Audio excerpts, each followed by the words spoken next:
जय श्री राम, जय महाकाल। मैं हनुमान बाबा का छोटा सा बेटा आज आपके लिए फिर से एक जानकारी लेके आया। इस जानकारी के अंदर मैं आपको ये बताऊंगा, संत महात्मा, ऋषि मुनि, भगत या फिर कोई ऐसा गुरु जो कि आप उनके संपर्क में जाते ही एवं उनके पास जाते ही उनकी दिव्य ऊर्जा आपके अंदर समाहित होती चली जाती है और आपको किस किस प्रकार के अनुभव होने लग जाते हैं अपनी ज़िंदगी के अंदर, अपने उस दिनचर्या के समय के अंदर जो आप जीते आए हैं एवं आप चलते आए हैं। तो आज मैं आपको यही बताने की कोशिश करूँगा कि जब भी आप किसी सत्संग में जाते हैं या फिर कहीं भागवत हो रही होती है या फिर रामायण का पाठ हो रहा होता है, इस जगह पर ऐसे सत्संग में आप अगर जाते हो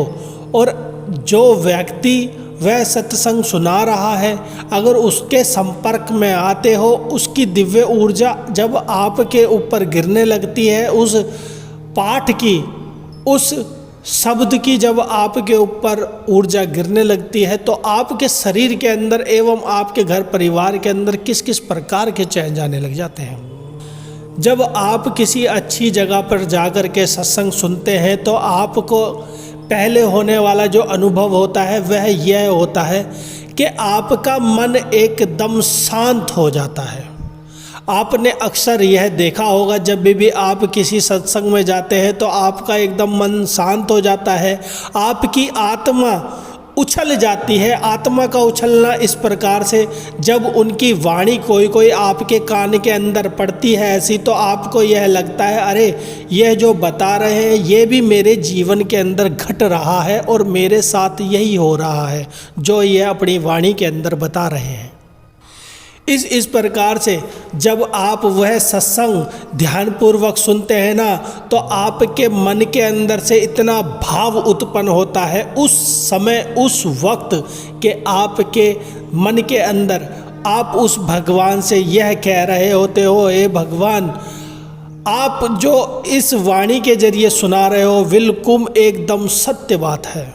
और जब आपके आँख से उस समय, उस वक्त आंसू छलक जाते हैं, चाहे आप किसी कीर्तन में गए हो या फिर किसी जगराते में गए हो या फिर किसी भगवान की चर्चा में गए हो या फिर आप उस भगवान के किसी भी ऐसी जगह गए हो जहां भगवान का नाम सिमरन करा जा रहा हो, भगवान की चर्चा सुनाई जा रही हो,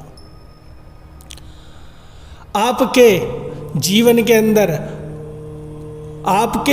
के अंदर जो बदलाव आने स्टार्ट होते हैं वह होता है आपके शांति एवं आपके घर परिवार के अंदर भी धीरे धीरे शांति आने लग जाती है। जब आप यह कार्य करने लग जाते हैं, आपके काम रोजगार में भी बढ़ोतरी होती चली जाती है। आप जब वह सत्संग सुनते हैं, जब वह आप कीर्तन सुनते हैं उस परमात्मा का, क्योंकि जब आप एक कीर्तन सुनते हैं ना, एक वाणी सुनते हैं, एक सत्संग सुनते हैं, तो आपको नहीं पता वह एक सत्संग 1 घंटे का हो, चाहे से 2 घंटे का हो, 15 मिनट का, 20 मिनट का हो, वह एक सत्संग की जो एक वाणी होती है ना, उस वाणी से आपके पता नहीं कितने जन्मों के कर्म सफा हो जाते हैं। आपकी आत्मा उस जगह बैठ कर के निर्मल हो जाती है, क्योंकि उस समय जब आप सत्संग में बैठे होते हो तो आपके ऊपर देव कृपा बरस रही होती है और आपके साथ साथ जितने भी व्यक्ति आपके आसपास बैठे होते हैं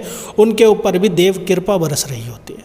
और आप उस देव कृपा को अपने अंदर समाहित करके और अपने घर परिवार पे जब जाते हो ना, तो आपके साथ साथ आपके जरिए आपके परिवार के ऊपर भी वह देव कृपा बरसने लग जाती है। और आप फिर आप अगर घर पे आकर के पूजा पाठ करते हैं तो जो संत महात्माओं के पास जब आप जाते हो तो आपके जो सबसे महत्वपूर्ण कार्य होता है वह आपके शरीर के अंदर एक ठहराव आ जाता है। आप उस जगह पे बैठना पसंद करने लग जाते हैं उस संत महात्मा के आगे। आपके शरीर के रोम रोम खिलने लग जाते हैं। आपका जो आज्ञा चक्र होता है, दोनों आईब्रो के सेंटर में, उस जगह पे उस समय जब आप उस संत महात्मा के सामने बैठे होते हैं ना, तो आपका आज्ञा चक्र एक्टिवेट होने लग जाता है उस वक्त, उस समय। आप यह देखोगे आपके दोनों आंखों के बीच के अंदर एक खिंचाव सा महसूस हो रहा है, ऐसा एक मधुरता सी महसूस हो रही है। और आपने कई दफ़ा यह भी देखा होगा कि आपके कानों के अंदर कुछ सुरसुराहट सी स्टार्ट हो गई है, उस धुन का, उस शब्द का उच्चारण आपके कानों के अंदर भी होने लग गया है। आप यह देखते हैं उस वक्त कहीं पर कुछ बज नहीं रहा, कुछ चल नहीं रहा, मगर वह धुन आपको ही सुनाई देती है। वह क्या होता है जब संत महात्मा के संपर्क में आते हैं ना, जो संत महात्मा के पास ऊर्जा होती है वही ऊर्जा आपको भी प्राप्त होने लग जाती है। आपके सारे चक्रों के अंदर उस समय कंपन होने लग जाती है। आपकी जो कुंडलिनी जो चौकड़ी मार करके बैठी होती है ना, कुंडलिनी आपकी जो शिवलिंग के ऊपर घेरा डाल करके बैठी होती है, शिव परिवार के साथ बैठी होती है, वह क्या होता है आपकी रीढ़ की हड्डी के अंदर से अपने आप गोल गोल आकार के अंदर घूम करके चढ़ने लग जाती है।